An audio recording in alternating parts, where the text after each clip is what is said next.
सबसे पहला टाइप है row matrix.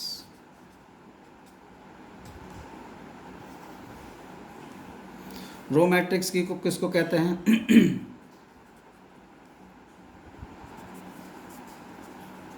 The matrix which have only one row। ऐसी मैट्रिक्स जिसमें केवल एक ही रो हो उसको रो मैट्रिक्स कहा जाएगा। जैसे मान लो एग्जांपल, एक मैट्रिक्स हमने लिखा, एक रो का मतलब क्या, जैसे मान लो हमने यहाँ 1 लिख दिया, 3 लिख दिया, 0 लिख दिया, 4 लिख दिया, ये एक मैट्रिक्स लिख दी। तो इस मैट्रिक्स को ज़रा देखो तो इसमें कितने रो हैं? केवल एक रो। और कॉलम कितने हैं? 4 हैं। और रो कितना है? 1 है। तो इसकी साइज कैसे लिखेंगे? इसकी साइज लिखेंगे रो क्रॉस कॉलम। तो 1 रो और 4 कॉलम। तो यहाँ एक ही रो है, इसलिए इस मैट्रिक्स को रो मैट्रिक्स कहा जाता है। इस मैट्रिक्स को जनरली अगर रिप्रेजेंट करना हो तो कैसे रिप्रेजेंट करेंगे? A इज इक्वल टू इसका जो एलिमेंट होगा A, हमने अभी बताया था एलिमेंट को आई जे से डिनोट करते हैं। तो आई यहाँ पर तो फिक्स हो गया, क्योंकि हमने अभी बताया था जो आई होता है वो रो के प्लेस को इंडिकेट करता है। तो इसमें रो का प्लेस कहाँ चेंज हो रहा है? एक ही रो है।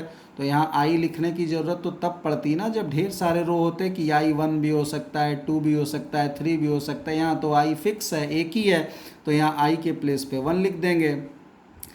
कॉलम चेंज हो सकता है, इसलिए कॉलम के जगह जे लिख दिया। और यहाँ पर जब साइज लिखा तो साइज क्या लिख दिया? 1 क्रॉस n। मतलब ये किसका हो गया? रो का। यहाँ n की वैल्यू इस पर्टिकुलर क्वेश्चन में 4 है और j की वैल्यू भी यहाँ पर 4 है। तो ये रिप्रेजेंट करता है इस तरीके का सिंबल किसको? इस तरीके का सिंबल रिप्रेजेंट करता है रो मैट्रिक्स को, जहाँ रो फिक्स हो गया, कॉलम कुछ भी हो सकता है। ऐसे ही कॉलम मैट्रिक्स की अगर बात करें, कॉलम मैट्रिक्स की अगर बात करें तो कॉलम मैट्रिक्स में अब इसको देख करके आप समझ गए होंगे क्या? The matrix which have only 1 column. ऐसा मैट्रिक्स जिसमें केवल एक कॉलम हो। जैसे एग्जांपल देख लो कैसा हो। मान लो यहाँ पर 1 लिख दिया, 3 लिख दिया, 5 लिख दिया। ये एक मैट्रिक्स हो गया, अरेंजमेंट हो गया 3 नंबर का। कैसा शेप है? तो इसमें देखो 3 रो हैं, इस तरीके से देखो, 1 रो, 2 रो, 3 रो, 3 रो। और कॉलम यानी वर्टिकल लाइन कितनी है? एक ही है, तो 3 क्रॉस 1 हो गया। इसको क्या बोलेंगे? कॉलम मैट्रिक्स बोलेंगे। ठीक है। इसको सिंबली अगर सिम्बोलिकली अगर रिप्रेजेंट किया जाए तो क्या लिखेंगे इसको? कॉलम मैट्रिक्स को A इज इक्वल टू, यहाँ पे एलिमेंट लिखा A, और यहाँ पर क्या है? कॉलम बदल सकता है कि रो बदल सकता है? रो कुछ भी हो सकता है, तो रो कुछ भी हो सकता है मतलब आई। कॉलम फिक्स है, एक ही कॉलम होता है, तो यहाँ पे 1। और बाहर अगर साइज की बात करें तो रो कुछ भी हो सकता है यानी m, और कॉलम फिक्स है, वो नहीं बदलेगा, एक ही है, तो यहाँ पे 1। ये क्या रिप्रेजेंट करेगा? कॉलम मैट्रिक्स को। ठीक है। अब इसमें कुछ और भी देख लो, टाइप्स इसके देखते चले चलते हैं हम लोग। नाम तो बहुत सारे हैं, थोड़े बहुत अपने से भी दिमाग रखो, लिखते नहीं हैं बहुत। जैसे मान लो कि अगर इस तरीके का कोई मैट्रिक्स लिख दिया जाए, वर्टिकल मैट्रिक्स।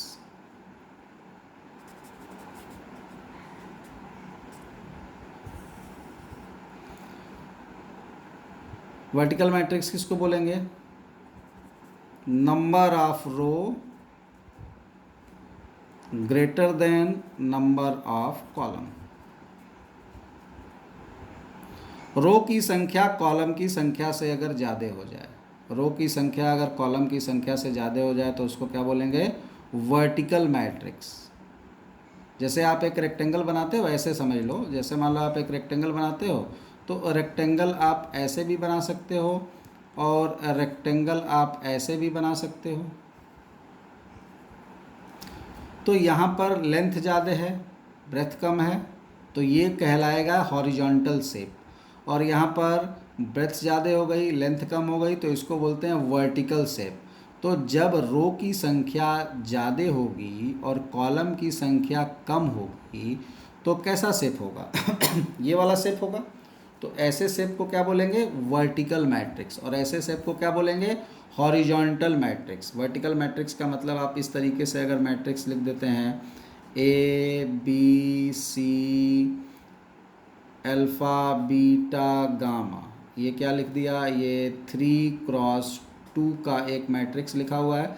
इस मैट्रिक्स में रो की संख्या कॉलम से ज़्यादा है तो इसको क्या बोल देंगे? वर्टिकल मैट्रिक्स बोल देंगे। ऐसे ही हॉरिजॉन्टल क्या हो जाएगा?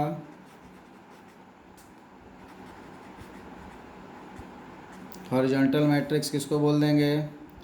यहाँ पे आप सीधे सीधे ध्यान से समझ लो कि नंबर ऑफ रो अगर कम हो जाए नंबर ऑफ कॉलम से तो इसको क्या बोलेंगे?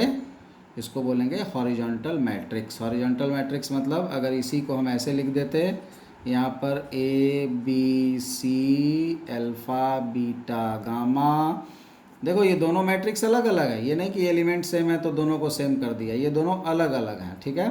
तो यहाँ पर जो ये हमने लिखा matrix A B C alpha beta gamma, इस मैट्रिक्स में कितने रो हैं? 2 रो दिखाई दे रहे हैं, ये पहला रो और ये दूसरा रो, और कॉलम कितने दिखाई दे रहे हैं? 1 2 और 3। तो यहाँ पर रो की संख्या कॉलम की संख्या से क्या है? कम है, तो इसको क्या बोलेंगे? हॉरिजॉन्टल मैट्रिक्स बोलेंगे। अब क्वेश्चन आता है कि सर ठीक है, number of row number of column से बड़ा हो गया तो वर्टिकल बोल दिया, नंबर ऑफ रो कॉलम से छोटा हो गया तो इसको क्या बोल दिया? हॉरिजॉन्टल बोल दिया। तो दोनों बराबर हो जाएंगे तो क्या बोलेंगे? तो अब यहाँ पर देखो तीसरा इनको नंबरिंग नहीं डाला हमने, ऐसे ही जनरली समझ लिया हॉरिजॉन्टल और वर्टिकल। जैसे टाइप में हम लोगों ने एक रो मैट्रिक्स पढ़ा, एक कॉलम मैट्रिक्स पढ़ा, और तीसरा अब यहाँ पे आ रहा है नाम square matrix.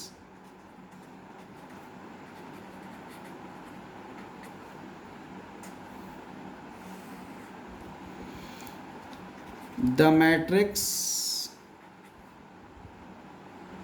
in which number of rows is equal to number of column।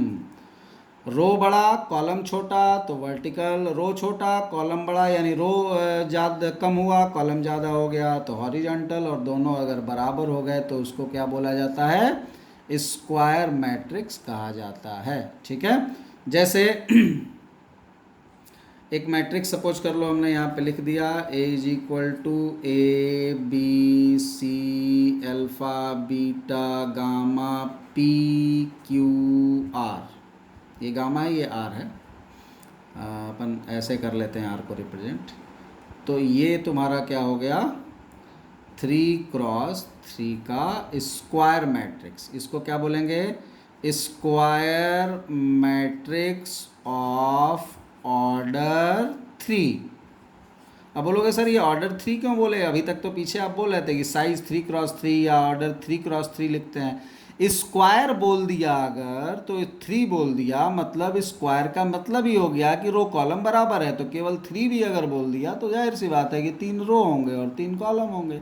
तो 3x3 लिखो तो भी अच्छी बात है, केवल 3 लिखो तो भी अच्छी बात है। तो इसको स्क्वायर मैट्रिक्स ऑफ ऑर्डर 3 बोल सकते हो, या square matrix of size 3x3 बोल सकते हो, दोनों बोल सकते हो, यहाँ पे कोई फ़र्क नहीं पड़ने वाला। तो ऐसी मैट्रिक्स जिसमें रो कॉलम दोनों की संख्या बराबर हो जाए, जितने रो उतने कॉलम, तो ऐसी मैट्रिक्स को हम लोग क्या नाम देते हैं? Square matrix. टाइप पे हम लोग फिर अभी आते हैं। जैसे अभी हम लोगों ने कितने टाइप पढ़ लिए? एक रो मैट्रिक्स पढ़ा, एक कॉलम मैट्रिक्स पढ़ा और एक स्क्वायर मैट्रिक्स पढ़ा। फिर हम लोग अभी आते हैं टाइप पर। थोड़ा सा एक पॉइंट देख लेते हैं पहले, डायगोनल की बात करते हैं।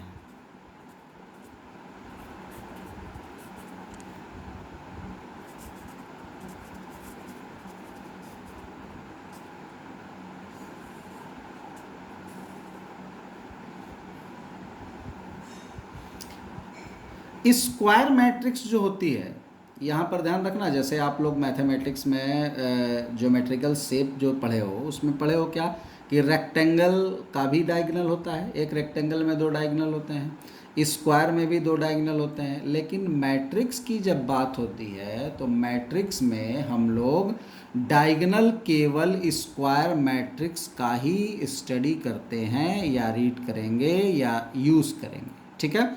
तो कोई भी स्क्वायर मैट्रिक्स अगर होगा, कोई भी अगर स्क्वायर मैट्रिक्स होगा तो उस स्क्वायर मैट्रिक्स में डायगोनल्स होते हैं। कैसे डायगोनल होते हैं? जैसे सपोज कर लो, हम यहाँ पर एक स्क्वायर मैट्रिक्स लिखते हैं ए। एक ऐसा मैट्रिक्स है, if A be a square matrix, matrix पहले क्या होनी चाहिए? स्क्वायर। मैट्रिक्स का स्क्वायर होना कंपलसरी है, ठीक है, पहले स्क्वायर होगा तब प्रिंसिपल डायगोनल की बात करेंगे। तो स्क्वायर में जैसे एलिमेंट अगर लिखा जाए, मान लो 3x3 स्क्वायर मैट्रिक्स हम लेते हैं, तो A11 A12 A13 A21 A22 A23, उसके बाद A31 A32 और A33, ये तुम्हारा क्या हो गया? Square matrix. स्क्वायर क्यों? क्योंकि इसकी साइज कैसी है? 3x3 है। किसी स्क्वायर शेप की अगर बात करें तो स्क्वायर में कितने डायगोनल होते हैं? 2 डायगोनल होते हैं। रेक्टेंगल में तो हम यहाँ पर पहले ही बता दिया आपको कि मैट्रिक्स चैप्टर में हम लोग डायगोनल रेक्टेंगुलर मैट्रिक्स का नहीं यूज़ करेंगे, यानी हॉरिजॉन्टल या वर्टिकल अगर मैट्रिक्स होगी तो उसमें डायगोनल नहीं यूज किया जाता। अगर मैट्रिक्स स्क्वायर मैट्रिक्स है, यानी किसी मैट्रिक्स के रो और कॉलम अगर इक्वल हैं, तो ऐसी सिचुएशन में हमारा जो ये वाला डायगोनल है, ये जैसे अगर हम इसको एक रेक्टेंगुलर या स्क्वायर शेप मान लें, तो अगर डायगोनल की बात करें तो डायगोनल हमारा इसी पे आएगा, और आपको दिख रहा होगा कि एक डायगोनल ऐसे भी आएगा, एक डायगोनल इस तरीके से भी आएगा, एक डायगोनल ऐसे भी आएगा। तो ये वाला जो डायगोनल होता है, कौन सा diagonal? The diagonal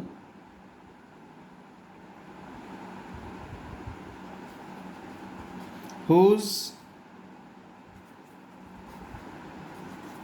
leading element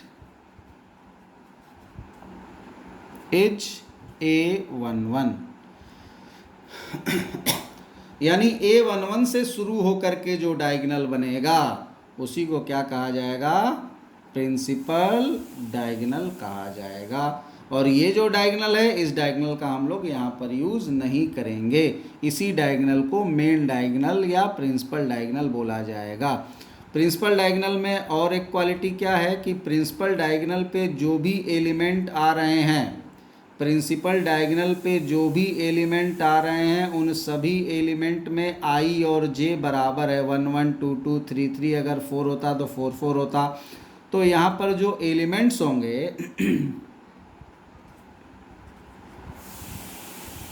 principal diagonal elements कैसे होंगे? ए आई जे शेप के for all I is equal to J. ये स्टैंडर्ड तरीका है लिखने का। मतलब हमारा जो डायगोनल एलिमेंट होगा प्रिंसिपल डायगोनल, वो ए आई जे तो हम इसके किसी भी एलिमेंट को डिनोट करते हैं, लेकिन उसमें कैसा आई जे लेना है? ऐसा आई जे लेना है जिसमें आई और जे दोनों आपस में क्या हो? इक्वल हो। यानी क्या मतलब हुआ इसका? इसका मतलब हुआ कि ए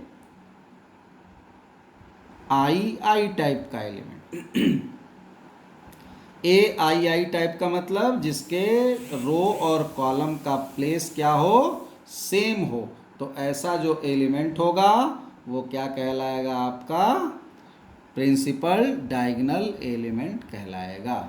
ठीक है। तो इस वाले डायगोनल को हम लोग क्या बोलेंगे? प्रिंसिपल डायगोनल बोलेंगे। ठीक। अब इसी में हम लोग एक टाइप पढ़ते हैं। 3 टाइप हम लोग पढ़ चुके हैं, ध्यान रखना। तो चौथा टाइप यहाँ पर क्या आ रहा है? Diagonal matrix. Diagonal matrix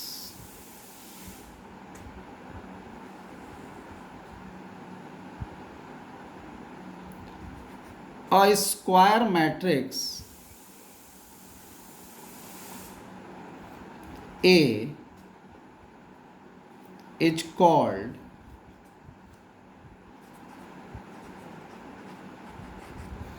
diagonal matrix। किसी भी स्क्वायर मैट्रिक्स को हम लोग डायगोनल मैट्रिक्स बोलेंगे if its all elements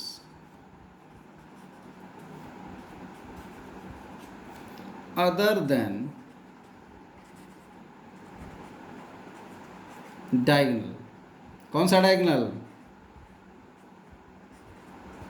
principal diagonal.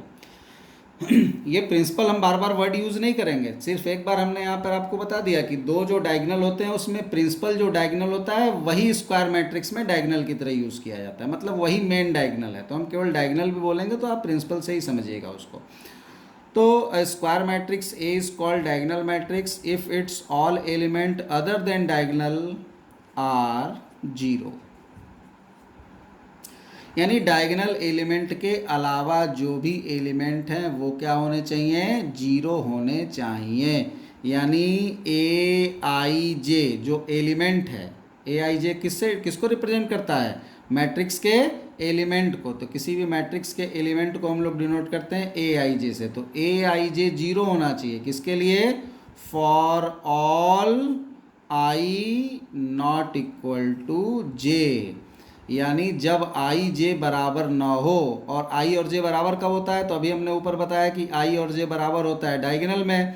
तो डायगोनल एलिमेंट में आई और जे बराबर होता है, और इसने कहा कि जब आई जे बराबर ना हो वो जीरो होना चाहिए। तो if A I J zero हो for all I not equal to J, तब हम लोग बोलते हैं then matrix will be diagonal. ठीक है, यानी हम कोई मैट्रिक्स इस तरीके से अगर लिखें 1 3 0 0 0 0, चलो इसको 2 लिख लेते हैं, 0 0 0, ये जो मैट्रिक्स यहाँ पर हमने लिखा, इस मैट्रिक्स में डायगोनल वाला जो प्लेस है उसके एलिमेंट कैसे हैं? Non zero. और डायगोनल के अलावा जितने भी एलिमेंट हैं ये सभी क्या हैं? जीरो हो गए। तो हम लोग इस मैट्रिक्स को क्या बोल देंगे? Diagonal matrix. क्या बोल देंगे इसको? इसी को बोलेंगे डायगोनल मैट्रिक्स।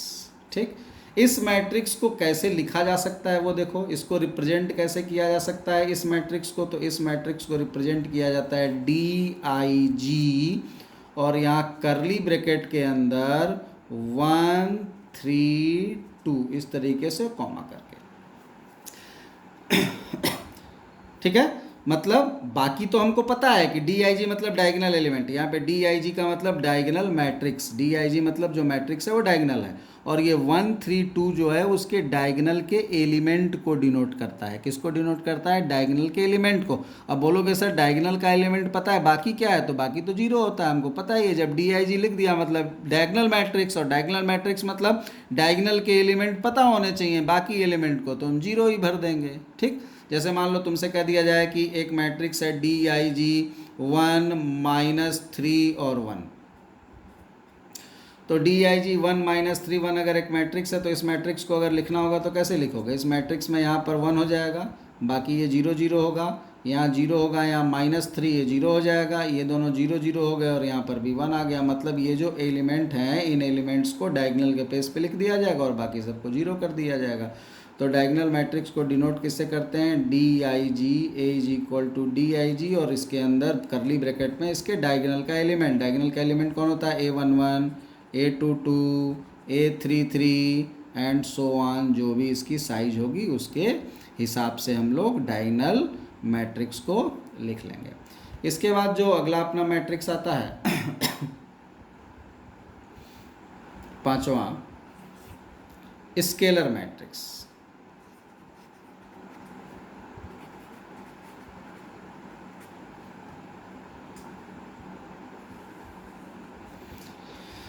अब स्केलर मैट्रिक्स क्या है? The diagonal matrix in which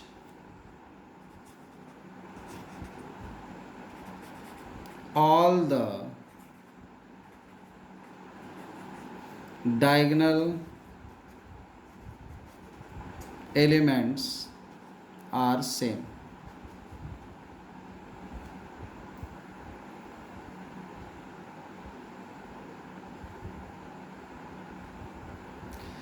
ऐसी मैट्रिक्स जो डायगोनल हो, स्केलर मैट्रिक्स होने से पहले ध्यान से डिफिनीशन पढ़ो, the diagonal matrix in which all the diagonal elements are same. ऐसी मैट्रिक्स जो डायगोनल हो, डायगोनल हो मतलब डायगोनल के अलावा बाकी सारे एलिमेंट जीरो हों और उसके डायगोनल एलिमेंट आपस में इक्वल हो जाएं, तब उस मैट्रिक्स को स्केलर मैट्रिक्स बोला जाएगा। यानी स्केलर मैट्रिक्स भी स्क्वायर मैट्रिक्स होगी। क्यों? क्योंकि डायगोनल है। स्केलर कौन है? जो डायगोनल है। और डायगोनल कौन है? जो स्क्वायर है। स्क्वायर मैट्रिक्स ही डायगोनल हो सकती है, स्क्वायर में ही डायगोनल मिलता है। तो डायगोनल होने के लिए स्क्वायर होना जरूरी है और स्केलर होने के लिए डायगोनल होना जरूरी है। तो आप ये बोल सकते हो कि स्केलर मैट्रिक्स किस तरीके से लिखी जाएगी। तो हम लोग यहाँ पे लिख सकते हैं कि एक मैट्रिक्स लिखा, यहाँ पर मान लो हमने एलिमेंट के लिखा, बाकी जीरो लिख दिया, तो यहाँ पर भी जीरो, यहाँ पर भी मान लो के आ गया और यहाँ पर जीरो जीरो और यहाँ पर भी के आ गया। तो ये कैसी मैट्रिक्स है? डायगोनल मैट्रिक्स है। देखो डायगोनल के अलावा बाकी सारे एलिमेंट जीरो हैं। यहाँ पर के नॉट इक्वल टू जीरो है, के जीरो नहीं हो सकता। ठीक है। तो यहाँ पे डायगोनल का जो एलिमेंट है वो कैसा हो गया? तीनों के हो गया। तो ये मैट्रिक्स को हम डायगोनल मैट्रिक्स भी बोल सकते हैं क्योंकि सारा एलिमेंट जीरो है डायगोनल को छोड़ करके। और जब सारा एलिमेंट बराबर है तो इसका एक नाम और दे सकते हैं, क्या? Scalar matrix. तो इसका नाम आप डायगोनल मैट्रिक्स भी दे सकते हो, स्केलर मैट्रिक्स भी दे सकते हो। ठीक है। Identity matrix, if in a scalar matrix किसी भी स्केलर मैट्रिक्स में ऑल डायगोनल एलिमेंट्स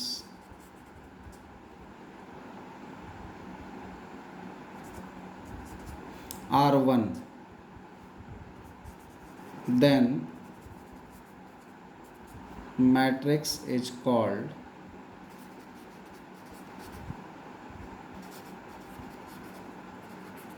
आइडेंटिटी या यूनिट मैट्रिक्स।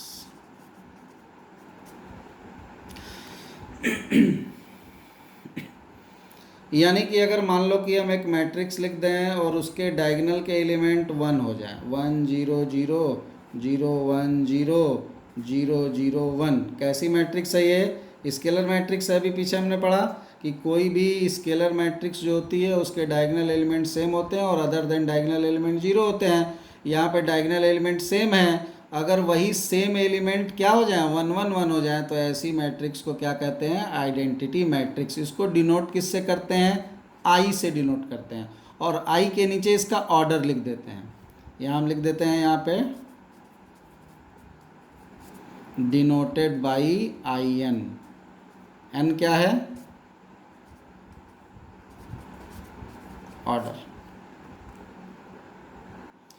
ऑर्डर बोले तो अभी हमने कहा कि जैसे ये स्क्वायर मैट्रिक्स है तो स्क्वायर मैट्रिक्स में 3 क्रॉस 3, तो केवल 3 भी बोलेगा आदमी, तो वही मतलब हुआ। तो जो भी साइज होगी वो यहाँ पे लिख दी जाएगी। यहाँ पे 3 क्रॉस 3 का साइज है तो यहाँ क्या लिख दिया? 3 लिख दिया। तो I3 यानी यहाँ क्या रिप्रेजेंट कर रहा है? आइडेंटिटी मैट्रिक्स या यूनिट मैट्रिक्स को। ठीक है। अगला है नल मैट्रिक्स। एक्चुअल में नल मैट्रिक्स को भी देखा जाए तो आप आइडेंटिटी बोल सकते हैं। ऊपर वाली मैट्रिक्स भी आइडेंटिटी मैट्रिक्स थी और नल को भी आइडेंटिटी बोल सकते हैं। अंतर क्या है कि ये जो आइडेंटिटी है ये किसकी आइडेंटिटी है? इसको मल्टीप्लिकेशन की आइडेंटिटी कहते हैं।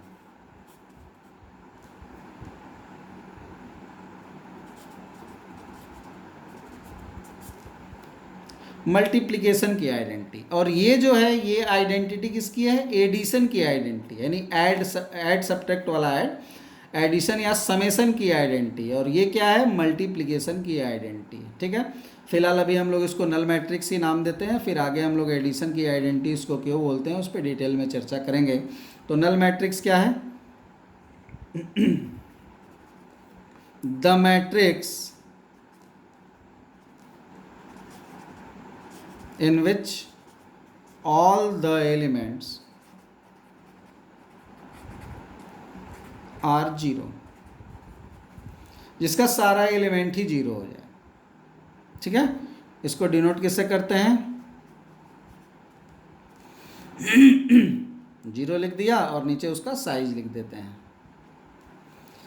आजकल मॉडर्न मैथमेटिक्स में अगर आप जीरो के नीचे साइज नहीं भी लिखते हैं तो भी ये मान लिया जाता है जीरो को ही, यानी कि ये नल मैट्रिक्स है। जैसे मान लो हम यहाँ पे एक मैट्रिक्स लिखते हैं, और दूसरी एक इंपॉर्टेंट चीज़ और ध्यान रखिएगा कि नल मैट्रिक्स होने के लिए स्क्वायर होना जरूरी नहीं है। आइडेंटिटी मैट्रिक्स जो ऊपर हमने पढ़ी, इसको होने के लिए स्क्वायर होना जरूरी है, क्योंकि स्केलर मैट्रिक्स थी, डायगोनल के एलिमेंट 1 होने चाहिए। तो डायगोनल कब बनेगा? जब स्क्वायर होगा। तो आइडेंटिटी मैट्रिक्स जो ऊपर आप पढ़े हैं मल्टीप्लिकेशन वाली, वो मैट्रिक्स कैसी मैट्रिक्स होगी?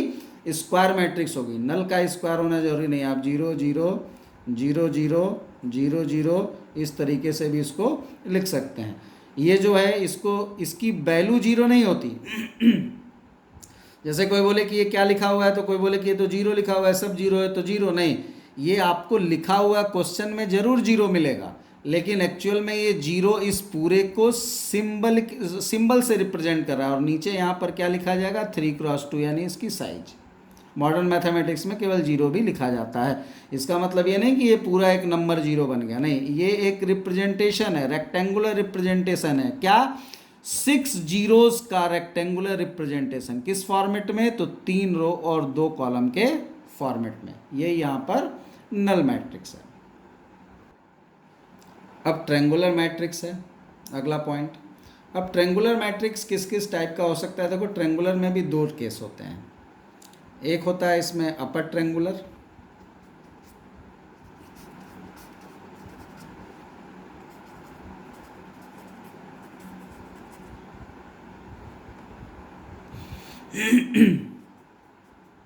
और एक होता है लोअर ट्रेंगुलर।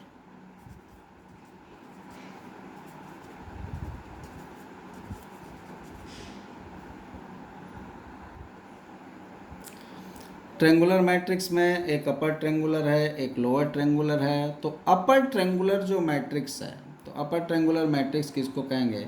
किसी भी मैट्रिक्स में डायगोनल के नीचे का सारा एलिमेंट अगर जीरो हो जाए। डायगोनल के नीचे का मतलब, जैसे मान लो कि आप जनरली मैट्रिक्स का रिप्रेजेंटेशन प्लेस देख चुके हो, 1 1 1 2 2 3। तो डायरेक्ट प्लेस से अगर इस डिफिनीशन को दिखाया जाए, A is equal to AIJ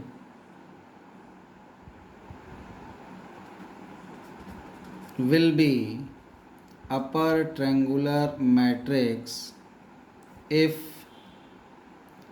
Aij is equal to 0 for all I greater than j। किसी भी मैट्रिक्स के अंदर, जो मैट्रिक्स लिखी जाती है उसके अंदर, यहाँ प्लेस A11 होता है, यहाँ पर प्लेस A12 होता है। ध्यान से देखना, 1 2, ये A13 होता है, यहाँ पर A22 होता है, यहाँ पर A33 होता है, यहाँ पर A23 होता है। ठीक, ये जितने भी एलिमेंट हमने लिखे, इन सभी एलिमेंट में जो I वाला प्लेस है वो J वाले के से छोटा है या बराबर है।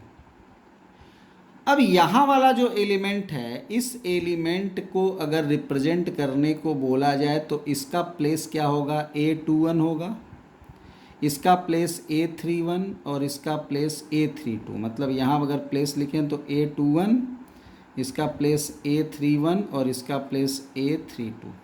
सॉरी।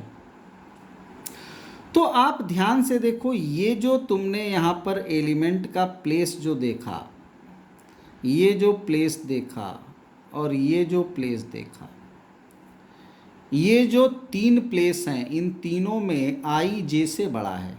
I वाला देखो 2 1 है, 3 1 है और 3 2 है। वही हमने कहा कि ऐसी मैट्रिक्स जिसके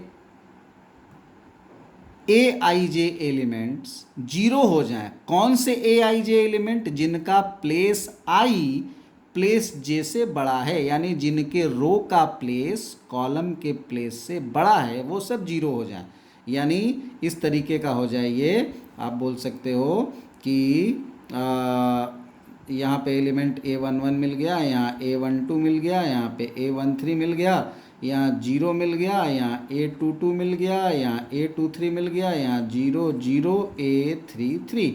तो ये जो मैट्रिक्स हुई, इस मैट्रिक्स में डायगोनल के नीचे वाले एलिमेंट जीरो हो गए। क्या हो गए? डायगोनल के नीचे, और एलिमेंट मिला कहाँ? डायगोनल के ऊपर। यानी डायगोनल के ऊपर जो मैट्रिक्स है उसके एलिमेंट्स मौजूद हैं, डायगोनल के नीचे वाले जीरो हो गए हैं। तो ऐसी जो मैट्रिक्स होगी, इस मैट्रिक्स को हम लोग क्या नाम देते हैं? Upper triangular. क्या नाम देते हैं? Upper triangular. इसी तरह से यहाँ अब आप समझ गए होगे क्या है। A is equal to a I j will be lower triangular matrix if aij is equal to 0 for all I less than j। तो अब यहाँ पर क्या हो जाएगा? डायगोनल के ऊपर का एलिमेंट जीरो हो जाएगा। क्या हो जाएगा? डायगोनल के